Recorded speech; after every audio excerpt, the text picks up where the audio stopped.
भारतीय थल सेना दिवस के अवसर पर रक्षणम डिफेंस अकादमी की संचालिका राजेश्वरी वानखेड़े ने हर घर सेनानी अभियान की शुरुआत की। उनका कहना था कि हर घर से एक व्यक्ति को देश की सेवा के लिए सेना में भर्ती होना चाहिए, न केवल वेतन के लिए बल्कि वतन के लिए। आज के दिन 1949 में लेफ्टिनेंट जनरल कोंडदेरा एम करियप्पा ने ब्रिटिश जनरल से भारतीय थल सेना का कार्यभार लिया था। यह दिन भारतीय सेना के असाधारण साहस, पराक्रम और शौर्य की प्रतीक है। भारतीय थल सेना ने 76 वर्षों में देश की सीमाओं की रक्षा की और दुश्मनों से निपटने में अपनी ताकत का परिचय दिया। ईवान द्वारा नागपुर के अमर जवान स्मारक में आयोजित इस कार्यक्रम में सेना के वीरता और बलिदान को श्रद्धांजलि अर्पित की गई। इस मौके पर पूर्व सैनिकों ने अपने अनुभव साझा किए और उपस्थित जनसमूह को प्रेरित किया। कार्यक्रम का मुख्य उद्देश्य हर घर से एक सेनानी और देश की सुरक्षा में योगदान है। हमारे साथ में 1966 से लड़ाई में आए हुए हैं, चाहे आर्मी के हो, चाहे नेवी के हो, चाहे एयरफोर्स के हो, और जो वीर माताएं वीरांगनाएं यहाँ बैठी हुई है, सबको मेरा नमन। जैसा कि नांदुरकर साहब ने बताया था कि सशस्त्र सेना ये एक मिश्रण है, जैसा तिल गुड़ का मिश्रण होता है वैसा सशस्त्र सेना का मिश्रण है। उसमें आर्मी भी है, नेवी भी है, एयरफोर्स भी है। 71 की लड़ाई में हमने सभी के साथ काम किया था।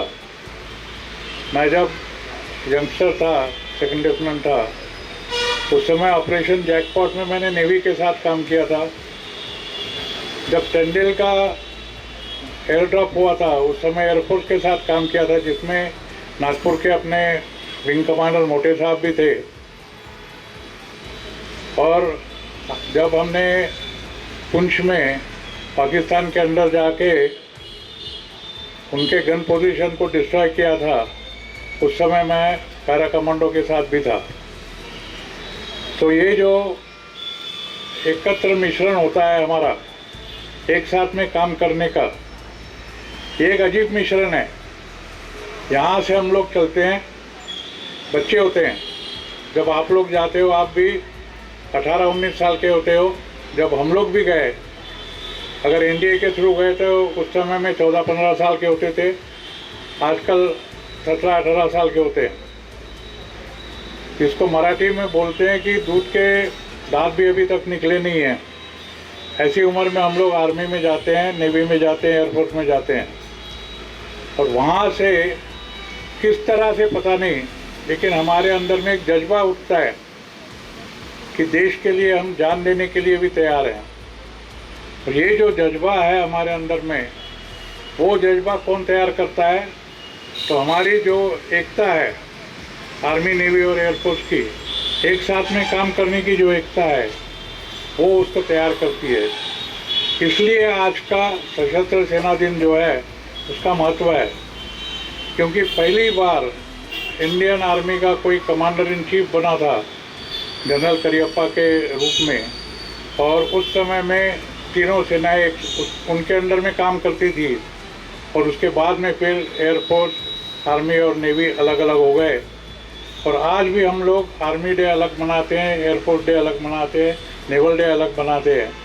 लेकिन सशस्त्र सेना दिन जो है वो आज के दिन मनता है, क्योंकि इंडियन आर्मी आज के दिन से पहली बार एक कोई भी कंट्रीब्यूटर नहीं है।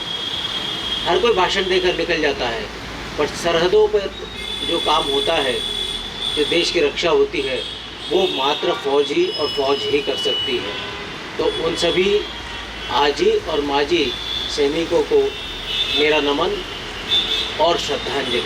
हरदास साहब और आरबीसी साहब, सिमिलरली हमारी जो मैडम है इसके रक्षणम के मिसेस राजेश्वरी, और साथ साथ यहाँ पे वीर पत्नी, वीर माता है और मातृशक्ति भी है। ये इनके सभी में एक ऐसी देश भावना है, उसी के कारण वो यहाँ पर अक्सर आते हैं और हमने भी आना चाहिए। मैं सिर्फ आर्मी का ही नहीं बताऊंगा, जैसे आज सुबह आप लोगों को पता होगा, आपके मोबाइल में भी चलता है इन्फॉर्मेशन, आज 3 किस्म के युद्धपोत लॉन्च हो रहे हैं, जो प्रधानमंत्री अभी 10-10:15 बजे लॉन्च करने वाले मुंबई डॉकयार्ड में। INS सूरत, INS नीलगिरी और INS वाकची। ये क्या है? ये हमारे भारत का जो संरक्षण है उसके लिए है, वो किसी को धमकाने के लिए नहीं है। भारत ने हमेशा एक मिसाल दी है कि हम अपनी जो सार्वभौमिकता है उसको कैसे बरकरार रखते हैं, कैसे जागरूक रखते हैं और उसका प्रोटेक्शन कैसे करते हैं, उसके प्रति है।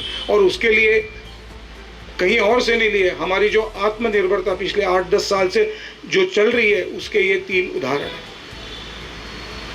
भारतीय सेना ने अनेक लड़ाइयाँ लड़ी हुए, उसका इतिहास आप लोग सबके सामने है। अभी एक हैंड आउट भी दिया है, उसमें भी कई चीज़ें बताई हुई है।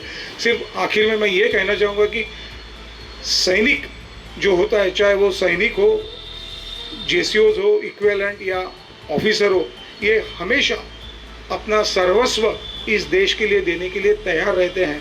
और जैसे अभी कर्नल साहब ने बताया, जिस दिन से ज्वाइन हो जाता है तो कोई भी सैनिक, कोई भी किसी भी रैंक का हो, वो कभी भी रिटायर या कोई निवृत्त नहीं होता है। वो किसी ना किसी तरीके से, किसी ना किसी कार्यक्रम में, किसी ना किसी तरीके से आगे आते रहते हैं। और हमने, हमारी जो बातचीत है, हमारा जो इतिहास है, आए दिन अपने अगल बगल के बच्चों को या जो जवान होते हैं उनको ही बताना है, जिसके कारण उनमें देशभक्ति, राष्ट्र प्रेम उत्पन्न हो, पैदा हो और वो आर्मी नेवी एयरफोर्स ज्वाइन करने के लिए तत्पर रहे। आप